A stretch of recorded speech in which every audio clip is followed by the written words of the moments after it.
Assalamualaikum warahmatullahi wabarakatuh. Bisnis Digital 2023D ingin mempresentasikan hasil diskusi kami tentang crowdfunding yang akan kami buat. Sebelumnya perkenalkan, saya Karisma Nanda dengan NIM akhir 471 selaku moderator. Bisa dilanjutkan oleh Perkenalkan, saya Mutiana Lufrisanti dengan NIM akhir 355 sebagai CEO. Perkenalkan, nama saya Muhammad Rakan Aradana, NIM akhir 333 sebagai COO.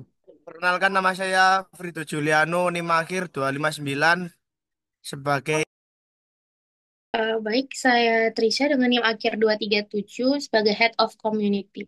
Perkenalkan, saya Nisa Mutmainah Harahap dengan NIM akhir 322 sebagai Head of Partnership. Baik, saya Purnawadi Wibowo dengan NIM belakang 093 sebagai UI UX Designer. Perkenalkan, nama saya Yeni Solafide Sihole dengan NIM akhir 426 sebagai Head of Marketing. baik sekian perkenalan dari kami. Mungkin bisa dilanjutkan oleh sesi selanjutnya. Ya, ini adalah pemaparan dari crowdfunding kami. Baik, sebelumnya saya jelaskan terlebih dahulu. Jadi crowdfunding ini, Konektra ini merupakan crowdfunding yang akan mendanai desa-desa terpencil di Indonesia yang masih kesulitan mengakses internet. Seperti itu. Dengan latar belakang ini dapat dari Badan Pusat Statistik Indonesia. Indonesia itu memiliki lebih dari 83.000 desa, namun sekitar 12.500 desa masih belum memiliki akses internet yang memadai. Kesenjangan digital ini menyebabkan ketimpangan yang signifikan, di mana masyarakat di daerah terpencil kesulitan mengakses informasi, layanan pendidikan online, dan peluang ekonomi digital. Dampak dari kesenjangan digital ini mencakup terhambatnya proses pembelajaran jarak jauh, terbatasnya peluang ekonomi digital seperti e-commerce dan vintage, terhambatnya perkembangan UMKM lokal dalam memasarkan produk secara online. Selanjutnya, fokus target SDGs yang ingin dicapai dari Konektor sendiri itu yang pertama ada SDGs nomor 8, yaitu pekerjaan layak dan pertumbuhan ekonomi, di mana Konektor akan membuka peluang ekonomi digital di daerah terpencil. Selanjutnya, SDGs ke-9, infrastruktur industri dan inovasi. Konektor akan membangun infrastruktur digital yang tangguh dan inklusif. Dan yang terakhir, SDGs 10, yaitu mengurangi ketimpangan, di mana Konektor akan mengurangi kesenjangan digital antara daerah perkotaan dan pedesaan. Baik, selanjutnya ada visi dan juga misi. Nah, adapun visi dari kami adalah yang pertama itu Indonesia terkoneksi, inklusif, dan juga setara dalam akses digital. Yang berikutnya itu menjadi platform terdepan dalam mewujudkan akses internet yang merata dan juga berkualitas bagi seluruh masyarakat Indonesia, terutama di dalam daerah-daerah yang terpencil. Nah, yang berikutnya kita memiliki 4 misi, yaitu yang pertama, menggalang dana publik untuk pembangunan internet di desa terpencil. Yang kedua yaitu menutup kesenjangan digital di bidang pendidikan, ekonomi, dan juga layanan publik. Yang ketiga, mendorong kolaborasi lintas sektor demi pemerataan konektivitas. Dan yang terakhir yaitu mengajak masyarakat menjadi bagian dari perubahan digital Indonesia. Kemudian untuk timeline dari 2025 sampai 2028, yang pertama di 2025 akan meluncurkan MVP platform crowdfunding yang berbasis website, lalu melakukan pilot project di 2 sampai 3 desa dengan yang kondisi blank spot atau kondisi yang tidak terjangkau dengan internet. Untuk targetnya sendiri ini ada 1.000 lebih donatur individu dan untuk dana yang terkumpul 500 juta. Kemudian di tahun 2026-nya menambahkan fitur transparansi, mengembangkan aplikasi mobile yang masih versi ringan, dan target di 2026 ini 5.000 ke atas donatur dan 1 M dana yang terkumpul. Lalu di 2027 menjalin kerjasama dengan pemerintah daerah untuk crowdfunding, lalu menyediakan insentif pajak untuk donatur korporat. Untuk targetnya sendiri ada 20.000 ke atas donatur. Dan untuk di tahun 2028 akan ada peluncuran program desa digital mandiri, di mana ini nanti akan ada akses edukasi dan ekonomi digitalnya, kemudian pembentukan lembaga resmi nirlaba atau foundation untuk kelanjutan, dan targetnya ini ada 300 desa yang terhubung dan sudah ada lebih dari 100.000 donatur aktif. Nah, untuk BMC-nya sendiri, di mana key partnernya yang pertama adalah provider internet, pemerintah daerah, komunitas lokal, CSR perusahaan swasta, lalu universitas ataupun mahasiswa relawan. Kreativitinya adalah membangun dan mengelola platform crowdfunding, kemudian menjalankan kampanye donasi, menyaring verifikasi desa, dan edukasi digital dan pelatihan. Lalu key research-nya ada tim teknis dan pengembang, jaringan mitra lokal, konten edukasi dan komunikasi, data dan laporan transparansi, dan platform teknologi. Value proposition-nya membantu desa terpencil, kemudian platform donasi transparan, kemudian peluang kolaborasi CSR, lalu mendorong pertumbuhan ekonomi digital dan pendidikan daerah.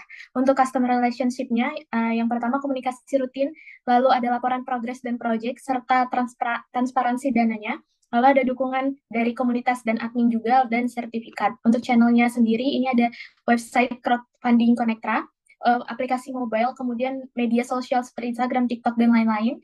Lalu ada kampanye edukasi, ada kolaborasi dengan NGO dan komunitas lokal, ada kemitraan media dan influencer, serta jalur CSR.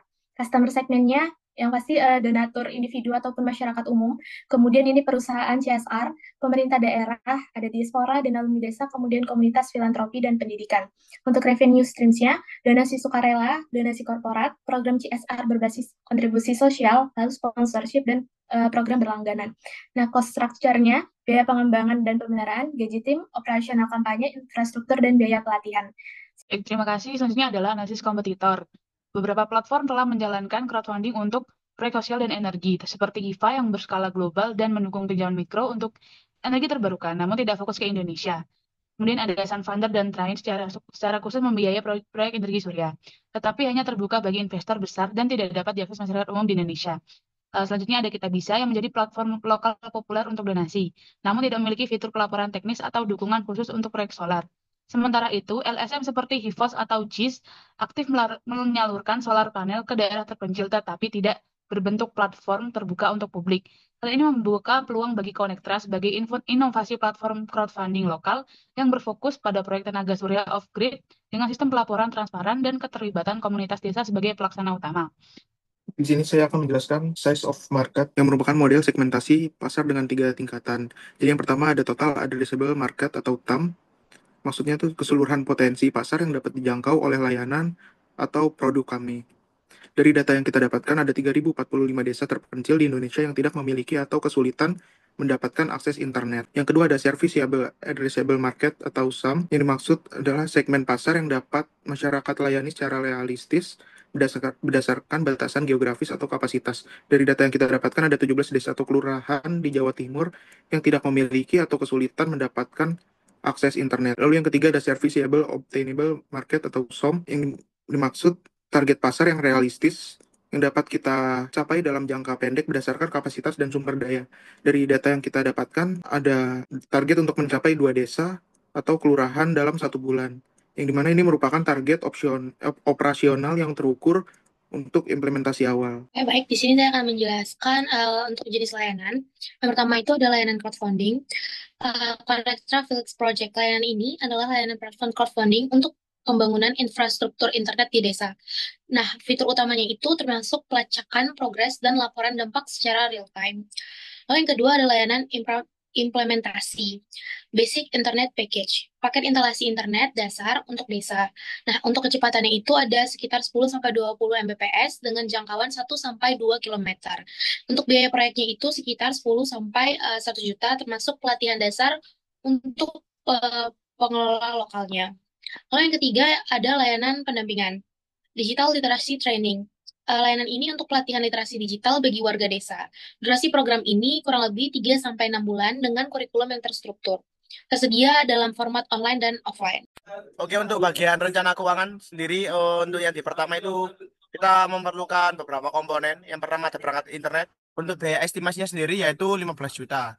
Dan yang kedua ada tower mini atau tiang penyangga. Membutuhkan biaya estimasi sekitar 10 juta. Yang ketiga koneksi internet termasuk biaya pengirimannya. Estimasi pembayarannya 8 juta. Untuk selanjutnya ada panel surya dan inverter. Itu untuk inverternya kita opsional ya. Memerlukan biaya 12 juta rupiah. Selanjutnya ada transportasi dan logistik. Itu biaya untuk lokal, yaitu harganya 4 juta rupiah. Selanjutnya ada tenaga ahli instalasi, yaitu teknisi yang memerlukan biaya 6 juta. Pelatihan pengelola lokal, yaitu kepelatihan singkat manajemen internet atau troubleshooting yang biasanya terjadi itu 2 juta rupiah. Untuk pemelihara atau operasionalnya selama 6 bulan atau biaya tak terduga dari perawatan itu sebesar 3 juta. Terus cadangan dana, kami juga menyiapkan opsi penggunaan panel surya untuk lokasi yang belum ada listriknya, serta menyisihkan dana cadangan untuk mengantisipasi kebutuhan mendesak atau kenaikan biaya. Oke, baik. Selanjutnya ada rencana pemasaran. Adapun rencana pemasaran dari Konektra untuk 4 tahun ke depan, yaitu pada tahun yang pertama, di tahun 2025, Konektra memiliki beberapa rencana pemasaran, yaitu yang pertama, meningkatkan kesadaran publik tentang kesenjangan digital. Yang kedua, yaitu membangun kepercayaan terhadap platform melalui proyek percontohan. Nah, pada tahun kedua, yaitu pada tahun 2026, adapun rencana pemasaran daripada Konektra, yaitu yang pertama, memperluas jangkauan audiens dan juga donatur. Yang kedua, menggalang kolaborasi dengan lembaga pendidikan, komunitas, dan juga influencer. Untuk tahun ketiga, ataupun tahun 2027, rencana pemasaran dari Konektra yaitu yang pertama, membuka partisipasi desa secara nasional untuk mengajukan proyek. Yang kedua, mendorong keterlibatan diaspora dan juga pendukung global. Nah, untuk tahun terakhir ataupun tahun keempat, pada 2028, Konektra memiliki beberapa rencana pemasaran, yaitu yang pertama, mengembangkan sistem pembiayaan jangka panjang, yaitu donasi, berulang ataupun subscription. Yang kedua, memperkuat kerjasama dengan pemerintahan dan juga sektor swasta. Oke, baik, di sini saya akan menjelaskan mengenai evaluasi kinerja. Yang pertama yaitu ada pertumbuhan. Nah, jumlah desa yang di sini kita akan desa hubung ke internet. Berapa totalnya melalui ini? Lalu yaitu ada pemasaran yang dimana kualitas kampanye media sosial dan digital. Lalu yang kedua jumlah donatur dan pengguna platform yang aktif. Lalu yang ketiga tingkat konversi dari pengunjung menjadi donatur. Dari segi platform, yaitu yang pertama, kualitas dan kecepatan situs web atau user experience dan uptime. Lalu yang kedua, tingkat kepuasan pengguna dalam menggunakan platform. Dan yang ketiga, yaitu fitur transparansi dan pelaporan proyek secara real time. Baik, selanjutnya di tampilan UI platform, fokus utama kami dalam mendesain UI UX ini adalah memastikan tampilan yang sederhana, informatif, dan mudah diakses oleh berbagai kalangan, baik itu dari donatur maupun masyarakat desa. Di halaman utama, pengguna langsung disambut dengan ajakan aksi wujudkan desa digital, satu koneksi di satu waktu. Ini dirancang untuk menumbuhkan rasa urgensi sekaligus harapan. Kami juga menampilkan statistik seperti total dana terkumpul, jumlah desa yang sudah terhubung, hingga UMKM yang telah terdilatisasi. Visualisasi ini tidak hanya menunjukkan progres, tapi juga meningkatkan kepercayaan penggunanya.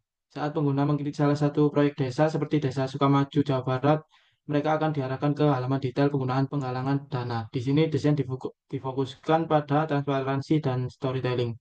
Oke, baik. Karena semua sudah dipaparkan oleh rekan-rekan kelompok 3 dengan baik, saya rasa cukup untuk pemaparan dari Konektra ini. Kurang lebihnya mohon dimaafkan. Wassalamualaikum warahmatullahi wabarakatuh.